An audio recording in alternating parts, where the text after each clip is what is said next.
Hi, and welcome to English 1302. Today is Monday, April 7th, the beginning of week 12.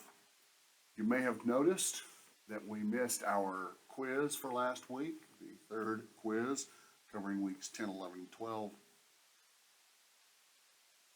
And originally I had talked to another class about just combining quiz 3 and quiz 4. Just making it one long quiz worth 100 points.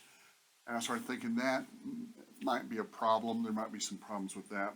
So instead, what I decided to do, and I've already done this on the grade book, I just created a test column and gave everyone the maximum 50 points that you would have gotten had you taken the test.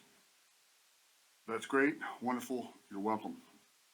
But the material that was going to be tested over test 3 will still be a part of test 4 and, of course, the final exam. So don't blow off the rest of this week. You'll definitely want to know Frost and Emily Dickinson and William Wordsworth for the next quiz.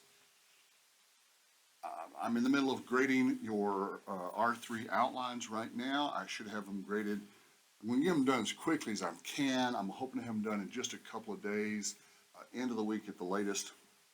But you're going to want to pay special attention to those comments, because you're going to take what you've done there and build on that.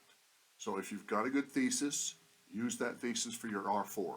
If your R3 has good topic sentences, use the topic sentences for R4 and just flesh out the paragraphs. Add details, add supporting quotes from your source material, and explain what the quotes mean. As long as you didn't get any comments on your works cited page, like source evaluation, of course you don't want that, because basically what it says when you get a source evaluation comment, it says this source doesn't meet our criteria.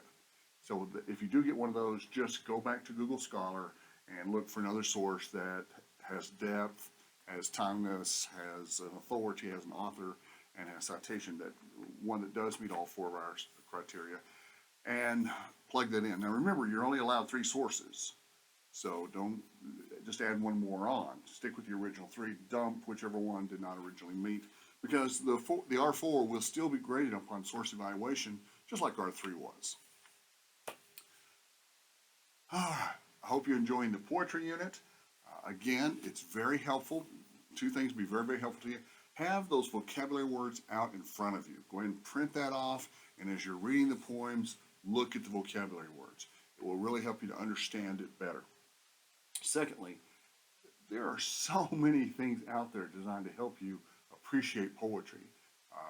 YouTube videos is my go-to, and so if you read a poem, you don't really quite get it, look it up on YouTube. Let someone else kind of interpret it, kind of give you their understanding of it. You may not agree, you certainly don't have to, but it may help you understand it better, whether you agree with the person's ideas or not. Be sure to stay current on your discussion posts.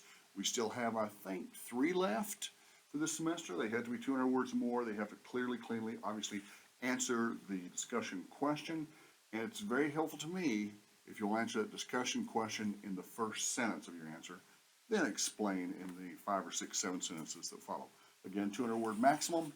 Be sure it's on topic. And if you have any questions, let me know.